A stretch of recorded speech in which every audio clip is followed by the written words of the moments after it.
soalnya ukurannya Ratna sama saya berbeda. Jadi ini mesti diperbagi juga. Sebelum kita membaca firman Tuhan, mari kita berdoa. Ya Tuhan, Bapa kami dalam surga, sebelum kami membuka firman-Mu, biarlah Tuhan kuduskan kami dan biarlah Roh Kudus menyertai kami, dan Tuhan sendiri yang berkata-kata, karena kami membuka hati kami untuk menerima firman-Mu.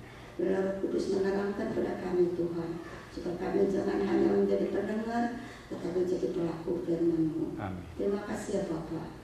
Dalam nama Tuhan Yesus kami berdoa. Amin. Happy Father's Day Bapak-bapak. Thank you. Happy. Thank you. Pada sore hari ini, firman Tuhan yang kita mau dengar seperti yang tertulis di dalam buletin adalah, berbahagialah setiap orang yang takut akan Tuhan, yang hidup menurut jalan yang ditunjukkannya.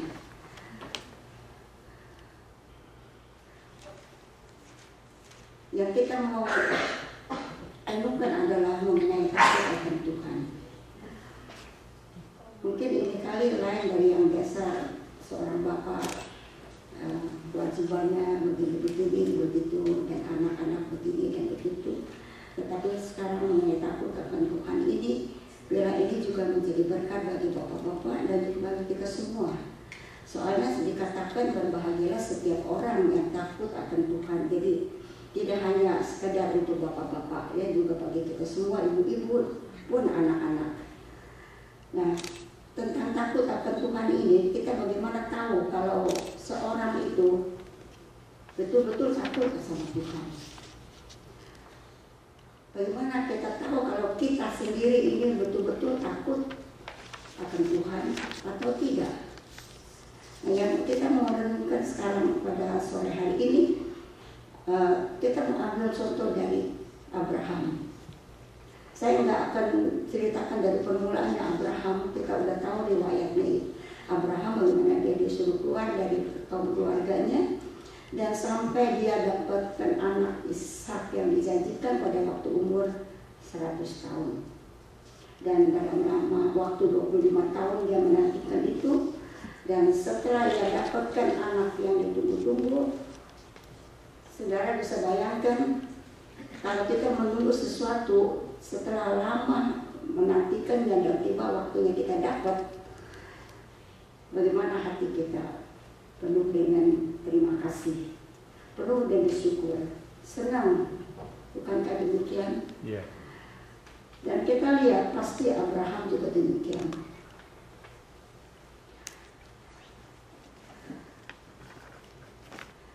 Sampai pada satu waktu Tuhan mau menguji Abraham.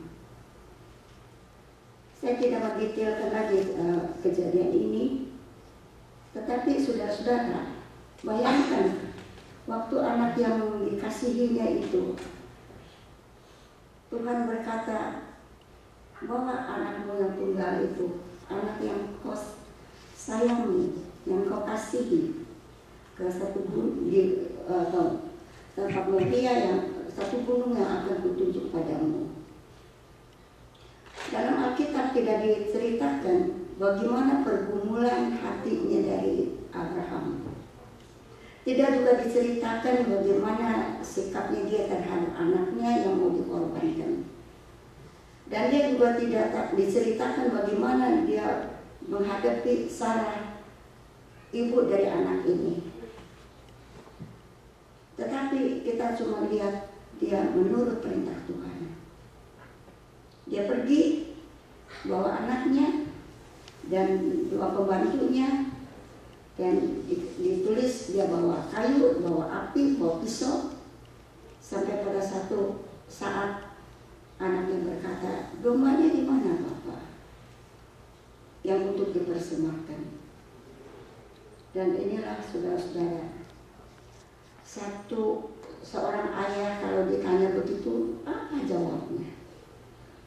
Sedangkan dia tahu yang nanya itulah yang akan menjadi korban perkara. Tetapi Tuhan kasih bijaksana, Tuhan akan menyediakannya.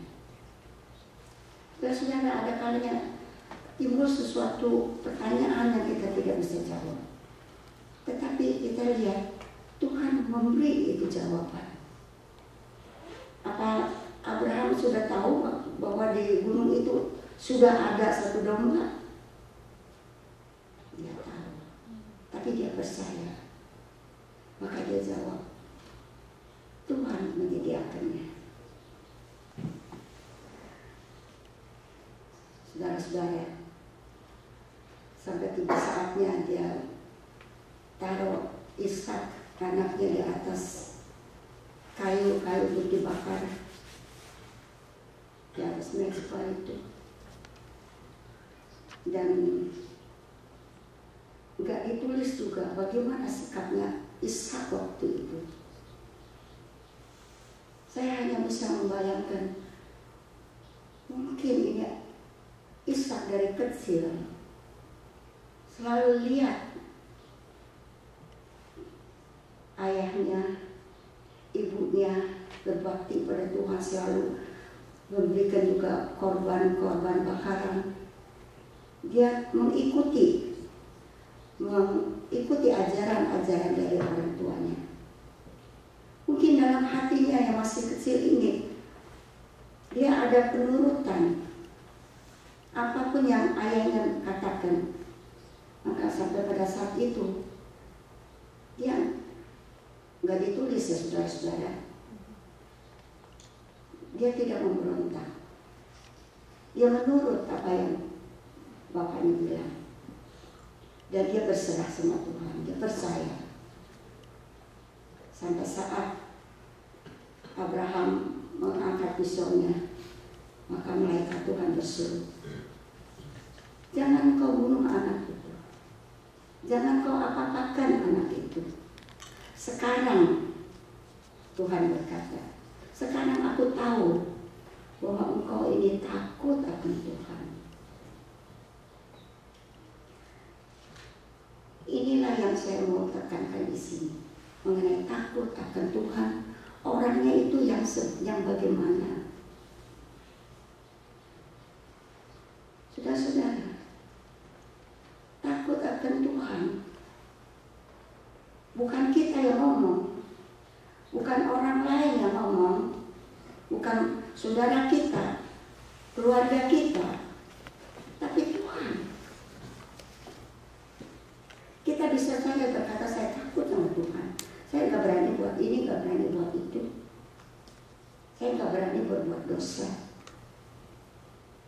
Tetapi yang di sini yang sesuatu yang luar biasa, Tuhan yang berkata, sekarang aku tahu bahwa engkau takut akan Tuhan.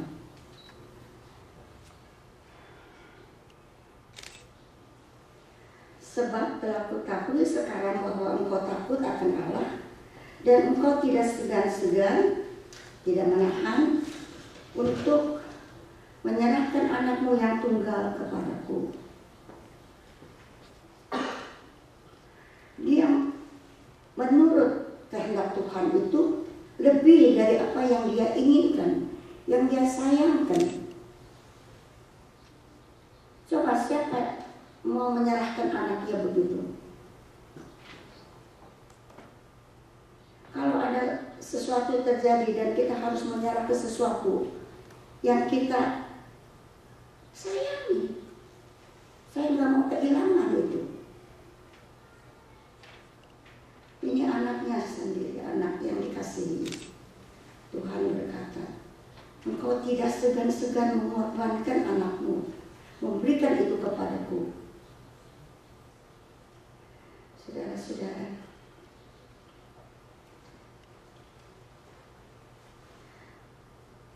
setelah itu dia lihat memang Tuhan sudah sediakan satu domba, dan domba itulah yang jadi dipersembahkan. Lalu datang lagi suara dari malaikat itu, katanya,